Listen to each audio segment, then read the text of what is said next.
Hello, good afternoon.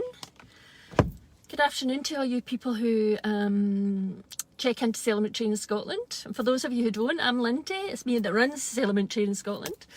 And Celebrant Training Scotland is, of course, an organisation that trains celebrants. But apart from that, I am a full-time working minister and celebrant, and I thought I'd come on and talk a wee bit about that today. I haven't made a wee live video on here for ages. I keep forgetting. We've got a few private wee groups on Facebook for those students who have already graduated, and so I'm always in there. I get fed up with the sound of my voice, but I forgot, sometimes I forget to come on and do it in this page. But I wanted to talk a wee bit about celebrants and celebrant training, and not in a way that I'm trying to promote Celebrant Training Scotland, because A, we don't have any courses available at the moment, but B, because this wee video is intended to really make people think, if they want to become celebrants, to really make them think and go out and do their research before you jump right into it.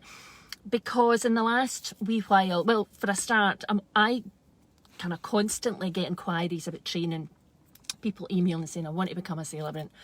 Can you tell me about your training courses? How much do your training courses cost? Can I do this? Can I do that? Can I do that? But also in the different social media sites, I see people talking about celebrants, and there's too many celebrants and too many training companies, and you're all just out there trying to take money out of people, and it's no easy to make it as a celebrant. And somebody this morning, which prompted me to come on and talk about this, saying, is it possible to have a full-time career as a celebrant? Let's start with that. Is it possible to have a full-time career as a celebrant? My answer to that, and this would only be my answer, is that yes, it's possible, but in truth, it's not easy. And not just because there are lots of celebrants out there, but because of so many different factors. You get lots of people out there saying, I want to be a celebrant, but just wanting to be something is not always the right reason for doing it, and neither does it mean that you're going to be able to do it or be good at it. You know, I want to be an astronaut, I'm not going to lie. But nobody wants to give me a job as an astronaut, because I wouldn't make a very good astronaut. You'd spin me around 3 times and I'd vomit all over your floor. So even though I'd really like to be one, doesn't necessarily mean to say that I should be one. Or just because I think I'd make a good one doesn't necessarily mean to say that I would. And I don't mean to put anybody off there, I just mean to make people think. Because of course, if you want to become a celebrant, if you're thinking of becoming a celebrant, and you sign up for celebrant training, then it means you're going to have to give up your money, you are going to have to give up your time, and there is absolutely no guarantee that at the end of that, you're going to get work coming in. So that's the first thing. There is no guarantee that you're going to get work coming in. There are some celebrants some people who go and do their celebrant training, and then they go out afterwards and they do, for whatever reason, they're the right person in the right place at the right time, and it all falls into place and they start getting work, and that continues. There are other celebrants who do their training and never get any work, and that is for usually a combination of reasons. You know, there's this resistance in them about going out and engaging with the people that are going to bring that work in, or there's different factors going on in their life which mean that they just don't go out there and the work doesn't come to them, because this is not a job where you can do your training and then sit and your phone's going to start ringing off the hook. It's just not going to happen. I can't think any job where that really happens, but it certainly doesn't happen as a celebrant. And then there's those other celebrants in the middle who are doing the work but are not earning a full-time income from it. They're running it alongside a part-time career, and that has its challenges, but so they're maybe doing, I don't know, 1 or 2 or 3 funeral services a week, a month, and that's enough for them. But I just wanted to get across this idea that or get people away from this idea that you just do celebrant training and then you're going to go out there and you're going to be this really busy celebrant, getting loads of services, getting loads of ceremonies. That is unlikely to happen. Some celebrants do their training and it can be 2 or 3 years before they actually feel that they are an established celebrant, that they've got a foothold in the industry and that the work is, you know, likely to keep coming in. For me, I would say that took a good 1.5 years probably to 2 years before I felt, okay, I feel comfortable enough that I'm going to continue to be given work, that funeral directors are going to want to continue to work with me. And that's a long time, isn't it? 2 years doing a job, and then it's 2 years before you actually feel that you've got a foothold. Some celebrants do their training and they go out and they engage with funeral directors and they get a service here and there, and then they don't get anything for months. And of course, if you've got bills to pay, then that's no great. That's no great. So you need to consider before you come into this industry if you can afford to not have as much money coming in as you would like for up to 2 years maybe. And maybe even beyond that, because the truth is this is not a role for everybody. As I've just said, just because you want it doesn't mean to say that it is absolutely right for you. And as a trainer, I get people coming to me and saying, oh yeah, but I don't have any problem getting up and talking in front of people. Celebrancy is not just about getting up and talking in front of people. Celebrancy is a whole range of skills coming together in the right way to allow you to, if we're talking about funeral celebrancy, to allow you to work with families and with funeral directors and with crematorium and cemetery staff, and to be able to hold space and to be able to engage with a room full of people and to deliver a service that's not only going to capture the essence of who somebody is, but to be able to allow that family to feel held and that the persons feel held as they make this journey onwards to wherever they're going. If you follow my stuff, I talk about going into the ayont, to going forward to moving into the ayont, which just means the beyond, the other side.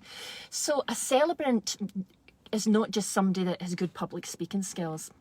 We are not public speakers, we are professional speakers, and we very much work with heart-led speaking, not reading from a book. But a celebrant has to have great interpersonal skills. So they need to be able to engage with all sorts of different families, from all sorts of different types of backgrounds, and you can get families who live in £1 million houses and families who don't have any carpets on the floor, and you have to meet them where they are and make them feel held, allow them to feel held, and that you are non-judgmental. You are only there to work with them to co-create a ceremony that's going to honour the person that they have lost. You have to have really wonderful, really honed active listening skills. So not listening with the intention to respond to somebody, but listening, deep listening, to get to the real core of what people are trying to tell you. And sometimes you're not just listening to what's said, you're listening to what's not said. You're listening to and paying attention to body language and other non-verbal cues that let you know, okay, there's something going on here, there's an energy change in the room here. What's happened? Is this important? Do I need to engage with this? Do I need to say, I saw a wee look there? Is there a story behind that? You need to be able to be assertive enough to work with families that are often at each other's throats, but without making it worse, without taking sides. You need to be able to work with families in terms of controlling the time of services. So I'm sitting outside Falkirk Crematorium. I'm going to go in and do the 2:30 service. And so if it starts at 2:30, the next service starts at 3:15. So everybody really needs to be out the chapel by the back of 3 so that the staff can get it all prepared, and at the moment they have to get it all sterilised for the next family coming in. So you need to be able to work with families and be, as I say, confident enough and assertive enough that you can take all their wishes. But if they say, oh, we want 12 songs and 4 people speaking and 6 video tributes, and you know that's not going to work because we don't have enough time for that, you have to navigate these conversations with great sensitivity. And that can be challenging. It can be really challenging. You have to work with families who are really, really heavy in their grief, and they just can't engage with your questions because they can't get their head around this person that's been taken from their life, often very suddenly and in very tragic circumstances. This morning I did a service for a man who died, and he was just in his 50s, very tragically. It was a double death, so him and his friend had died tragically, and so just ripped. The heart of the family just ripped straight out. A dad, a brother, a grandfather. And you have to then go in and try and still be able to gather the information that you need to be able to write a service to honour this person. And so you need to be able to navigate that when you speak to families and you say, oh, tell me a bit about their early life. And they just don't know how to answer that. Or they say, I don't know anything about his early life. And you have to say, that's okay, that's fine. We'll work with what we've got. And so you have to be able to do that. You have to be able to work with funeral directors and try and make their job a bit easier. So making them at a professional level so that they don't have to babysit you through a service. So they give you the information and they know that you're going to take that. They are passing a baton over to you and you're going to pick it up and you're going to treat that very gently. So you're going to work, in a very timely and efficient manner to make sure that you're looking after their family. You have to be able to work with crematorium staff behind the scenes to make sure that everything's going to work efficiently and as it should and on time. Yesterday I did a service, and it was called a double slot service, so the family had booked 2 slots because we had lots of different video tributes. And we had a family slideshow where somebody was singing in it. And we had members of the family getting up and speaking. But everything had to be delivered in a certain way at a certain time. So I had to work behind the scenes with the crematorium staff to make sure the right video tribute was shown at exactly the right time, and then that the right music followed, but there was no disconnect there. As soon as the video tribute stopped, the music came in and just overlapped it, so everything flowed perfectly.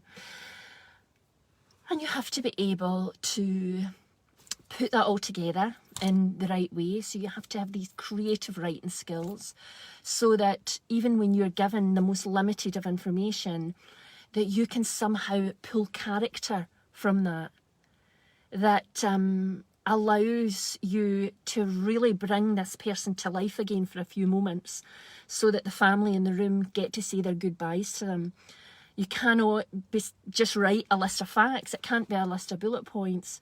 So if you don't have really good creative writing skills, you're going to struggle because you need to be able, as I say, to take a list of bullet points and draw character from that.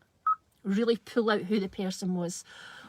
What made them laugh, what made them cry, what was important to them, who they were, and their core values, and put that all together into this beautiful story that you can lift these words off the page and bring them out into the room so everybody recognises who it is you're talking about, and they say, that was him, or that was her. Yes, that's my mother. Yes.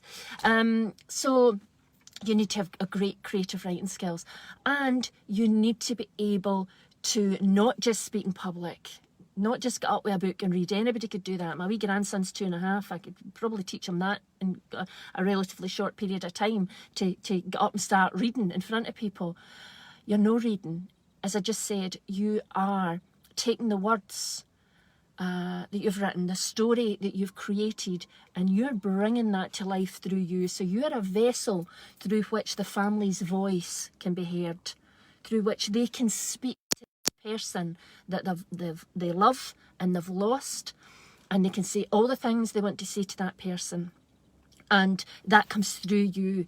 So you have to be able to not read, but engage. You have to be able to look out into that room and hold that space very lovingly, to bring the sacred into that space, and to really honour the life of that person in every single way possible. And that's not just by reading some words from a book. So there are so many things you need to be a celebrant. And so if you're out there and you're thinking about this as a career, then you have to go through all those things and think, can I already do that? Is that a skill I already have? And if not, then I would strongly advise you to go out and develop that skill. Really spend a year or so developing that skill. And then if there's another skill, you know, that I've just mentioned, go out and embrace that, so that you're already putting all these skills in place before you even sign up for any training. Because if you do that, you're much more likely to be successful in this work. I get a lot of people saying, no, I'm okay, I'm really good, and here's my example of when I get up and engage people, and then they come in the training, and for whatever reason, they just find it very, very difficult, and they are not able to engage in the way that you need to. They're not able to put a big tick next to all these skills that you need to have, and that's a problem. It creates a problem. And I am not vain enough to think that everybody that comes through Celebrant Training Scotland is going to go out and absolutely build a full-time career being a celebrant. That's not going to happen. As I said, there's people who really want to do it, and they do tick many of these boxes, and they come through the training and they do really well in the training, and then for whatever reason they go out the other side, and either maybe they decide it's not for them after all, or they just can't find a way of making it work. And I can't do that for people. I just can't. I'd love to be able to do that, but I just can't. All I can do is train people in the best way that I possibly can, giving them all the tools and the techniques and everything that I've learned and continue to learn through my journey as being a celebrant. And then at the end of the training, to pass that baton to them and say, right now, it's over to you. So after all that, I don't know how long I've been talking for, but if there's a takeaway from this wee video, it's this: if you're thinking of becoming a celebrant, don't jump into any training. Don't convince yourself you can do it just because you want to do it. The opposite, say, I know that wanting to do this is not enough, and go and talk to as many celebrants as you can, and get honest feedback. Not just those celebrants like me that are out there every day doing it and are successful at it, but those celebrants that are finding it really tough, that are saying, look, I was trained 6 months ago and I've had one service, and say, why do you think that is? Really try and do your research around, and I know I've said in the past that I can't tell you that you shouldn't jump into this because, you know, you haven't spoken to funeral directors and such, because I didn't do that. And I know, and I don't want to be two-faced, I didn't do that. I just decided I was going to do this, jumped in with 2 feet and managed to make it work. But I know everybody can do that, and it doesn't mean that I'm better than anybody else. It just means maybe I was in the right place at the right time with the right people, and it fell into place. But I know it's not always going to fall into place for everybody. And so to have the best chance of doing that, you need to try and get all your ducks in a row beforehand. So don't pay any money to training, me or anybody else. Try and get all those ducks in a row. Really try and engage with celebrants, saying all the different aspects of it and what it takes to be successful. And then if you still think, yes, I can do this, then go out and find a training provider that's going to give you what you need. Okay, thanks to all you people that are on, Alexis and Margaret. Thank you so much for watching. I hope this video has been helpful. I'm going to go away into Falkirk Crematorium